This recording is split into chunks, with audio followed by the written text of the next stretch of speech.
ఆదివారం హోటల్కి సెలవు గనుక పనిచేయనక్కర్లేదు. అందుకని బెన్సన్ ఆదివారం ఎప్పుడొస్తుందా అని ఎదురు చూసేవాడు. ఆదివారం ఖాళీగానే ఉంటాడు కనుక చర్చికి వెళ్లడం అలవాటు చేసుకున్నాడు. ఎందుకంటే ఇంట్లో చేసే జూజూ పూజ కంటే క్రైస్తవుల ఆరాధన బాగుంది అనిపించింది. రక్షణ సైన్యం వారి పాటలంటే చాలా ఇష్టపడి వారి చర్చికి వెళ్ళేవాడు.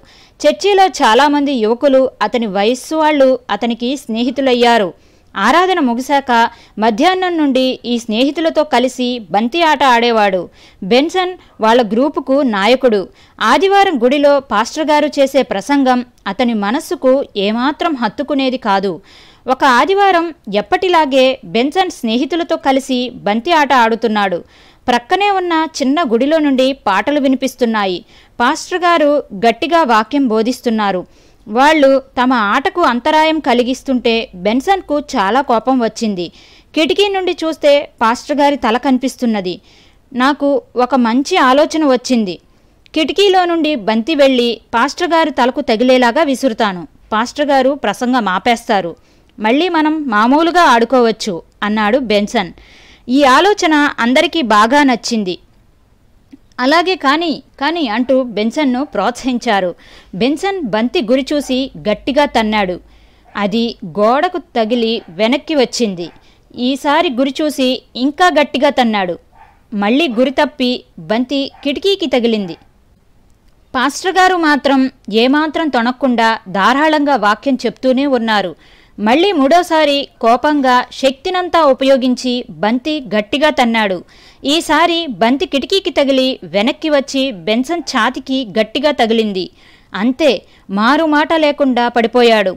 ఊపిరి అందడం లేదు. అప్పటికప్పుడే ఛాతీ మీద నారింజకాయంత వాపు వచ్చేసింది. ఆ దెబ్బతో ఆడుతున్న వాళ్లలో సగం మంది పైగా పారిపోయారు. బెన్సన్ స్నేహితుడు బెర్నార్డ్ మాత్రం బెన్సన్ పక్కనే నిలబడి ఏం చెయ్యాలో తోచక కంగారు పడిపోతున్నాడు. కాసేపటికి బెన్సన్కి తెలివి వచ్చి కళ్ళు తెరిచేసరికి ఏ పాస్టర్ గారినైతే బంతితో కొట్టాలని ప్రయత్నించాడో ఆయన ముఖం కనిపించింది. ఆయన ఏం జరిగిందంటూ బెర్నార్డ్ను ప్రశ్నించేసరికి బెర్నార్డు ఏం జరిగింది వివరంగా ఆయనకు చెప్పాడు. ఆయన వెంటనే బెన్సన్ను చర్చిలోనికి సాయం పట్టి తీసుకెళ్లి బెంచి మీద పడుకోబెట్టాడు. ఆయనే తను బంతితో కొట్టాలని ప్రయత్నించిన పాస్టర్ గారిని బెన్సన్కు అప్పటికే అర్థమయ్యింది. నీకు స్వస్థత కలగాలని యేసుప్రభుకి ప్రార్థన చేస్తాను అని పాస్టర్ గారు అన్నారు. బెన్సన్కు ఆశ్చర్యం కలిగింది. స్వస్థత కొరకు ప్రార్థన చేయడం అతను ఎప్పుడూ వినలేదు. ఈయనను బంతితో కొట్టాలని ప్రయత్నం చేసినట్లు తెలిస్తే ఈయన నా కోసం ప్రార్థన చేయడు. బెన్సన్ మనస్సులోనే అనుకున్నాడు. పాస్టర్ గారు బెన్సన్ ఛాతీ మీద చెయ్యి వేసి గట్టిగా ప్రార్థన చేయడం మొదలుపెట్టారు. సంఘమంతా ఆయనతో ఏకీభవించి ప్రార్థించారు. వెంటనే బెన్సన్ నొప్పి తగ్గిపోయి చాలా హాయిగా అనిపించింది. ఏదో ప్రశాంతత తనను ఆవరించినట్లయింది. తలపోటు తగ్గిపోయింది. చూస్తుండగానే ఛాతీ మీద వాపు కూడా తగ్గుముఖం పట్టింది. మరికొద్దిసేపటికి బెన్సన్ లేచి కూర్చున్నాడు. నా పేరు పాస్టర్ అక్ఫో. నిన్ను యేసుప్రభు స్వస్థపరిచాడని నమ్ముతున్నావా? నిన్ను మా ఆరాధనకు ఆహ్వానిస్తున్నాను కరచలనం చేస్తూ అన్నారు పాస్టర్ గారు. నా కోసం ప్రార్థన చేసినందుకు మీకు వందనాలు. నా పేరు బెన్సన్ ఎడహోసా. బెన్సన్ జవాబిచ్చాడు. ఇంతలో బయట నుంచి బెర్నార్డ్ పిలిచాడు. బెన్సన్, త్వరగా రావాలి. మేమందరం ఇక్కడ నీ కోసం ఎదురుచూస్తున్నాము. ఇంటికి వెళ్ళిపోదాం, త్వరగా రా. బెన్సన్ తలుపు దగ్గరకు వెళ్ళి నేనిక్కడుండి పాస్టర్ గారు చెప్పేది వినాలనుకుంటున్నాను. నువ్వు కూడా లోపలికి రా అన్నాడు. నీవు ఇక్కడ ఉండవద్దు. వీళ్ళు ఇబో జాతికి చెందినవాళ్ళు. నీవు బినీ జాతివి చెందినవాడివి అని తెలిస్తే నిన్ను చంపేస్తారు. బెర్నార్డ్ భయంగా అన్నాడు. వాళ్ళు నన్నెందుకు చంపుతారు? నా కోసం ఆయన ప్రార్థన చేస్తే నేను స్వస్థపడ్డాను కనుక నేను ఇంకా ఎక్కువగా యేసుప్రభువుని గురించి తెలుసుకోవాలనుకుంటున్నాను బెన్సన్ అన్నాడు. అయితే నేను బయట నిలబడి నీకోసం ఎదురుచూస్తాను. ఈ తక్కువ జాతి వాళ్లలో నేను కలవను అంటూ వెళ్ళిపోయాడు బెర్నార్డ్. బెన్సన్ వెనక్కి తిరిగి రాగానే సంఘస్థులంతా నిశ్శబ్దంగా కూర్చున్నారు. పాస్టర్ గారు మధ్యలో విడిచిపెట్టిన వర్తమానము మరలా మొదలుపెట్టారు. బెన్సన్ బెంచి మీద కూర్చుని ఎంతో శ్రద్ధగా వాక్యం విన్నాడు. ఈ పాస్టర్ గారిలో ఉన్న ప్రత్యేకత ఏమిటి? ఆయన ప్రార్థన చేసినప్పుడు ముఖాముఖిగా ఒక స్నేహితునితో మాట్లాడినట్లు యేసుప్రభువుతో మాట్లాడాడు. తాను ప్రార్థన చేసిన వాటిని పొందాననే విశ్వాసంతో ప్రార్థన చేశాడు. అలాగే జరిగింది కూడా. కూర్చుని ప్రసంగం వింటూనే ఆలోచిస్తున్నాడు బెన్సన్. ప్రసంగం ముగించాక యేసుక్రీస్తును తమ స్వంత రక్షకునిగా అంగీకరించిన వారిని ముందుకు రమ్మని పాస్టర్ గారు ఆహ్వానించారు. బెన్సన్ ఒక్కడు మాత్రమే లేచి ముందుకు వెళ్ళాడు. ఆరాధన అంతా తన ఒక్కడి కోసమే జరిగినట్లుగా అనిపించింది. బెన్సన్ ముందుకు వెళ్ళి అక్కడ మట్టి నేల మీద మోకరించాడు. పాస్టర్ గారు బెన్సన్ తల మీద చేతులుంచి ప్రార్థించారు. బెన్సన్కు తనేం చేస్తున్నాడో, దాని పర్యవసానము ఏమిటో సరిగా అర్థం కాకపోయినప్పటికీ ఓ అయస్కాంతపు శక్తి వంటిది తనను వేదిక యొద్దకు ఆకర్షించినట్లయింది. తన పాపాలన్నీ ఒప్పుకుని ప్రార్థన చేస్తుండగా ఒక నూతనమైన ఉత్సాహంతో హృదయమంతా నిండిపోయి మనస్సులోకి భారమంతా తొలగిపోయింది.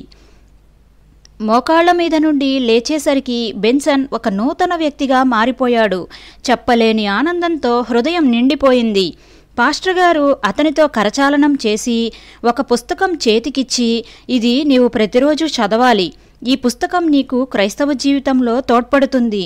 ఈ పుస్తకం వెనుక భాగంలో మేము ఇప్పుడు పాడిన ప్రీతిగల మన యేసు ఎంతో గొప్ప మిత్రుడు అనే పాట ఉంది అని వివరించారు.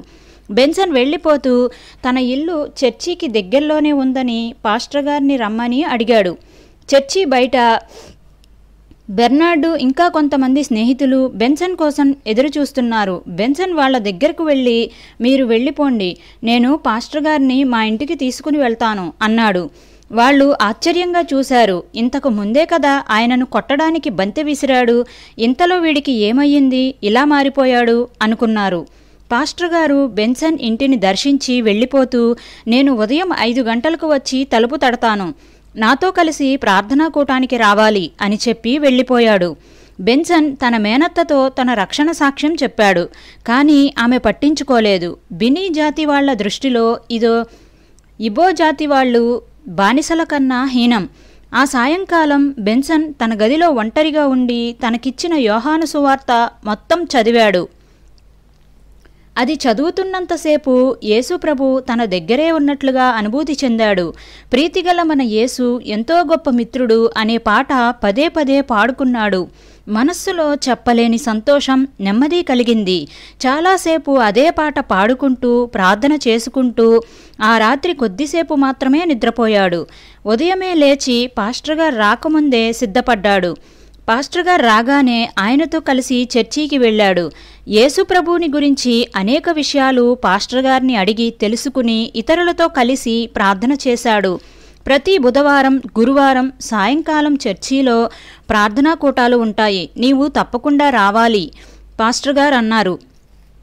తప్పకుండా వస్తాను, బెన్సన్ వాగ్దానం చేశాడు. ఆ వారమంతా కొత్త ఉత్సాహంతో పనిచేశాడు. కొంచెం సమయం దొరికితే చాలు తన దగ్గరున్న యోహాను సువార్త తీసి చదివేవాడు. క్రమం తప్పకుండా ప్రార్థనా కూటాలకు హాజరయ్యి అనేక విషయాలు తెలుసుకున్నాడు. ఒకసారి గురువారం ప్రార్థనా కూటం ముగిశాక పాస్టర్ గారు బెన్సన్ను పిలిచి, బెన్సన్, మీ బినీ జాతి వారిలో మా సంఘంలో మొదట మారుమనసు పొందినవాడవి నీవే. మీ జాతి వారి కోసం మేము చాలా కాలంగా ప్రార్థన చేస్తున్నాము. నీ రక్షణ సాక్ష్యం మీ వాళ్లకు చెప్పి వాళ్లను కూడా ప్రభువులోనికి నడిపించు అన్నారు. అలాగే, తప్పకుండా చేస్తాను. నా స్నేహితులకు, నా ఇరుగు పొరుగు వారికి నా సాక్ష్యం చెప్తాను అన్నాడు బెన్సన్.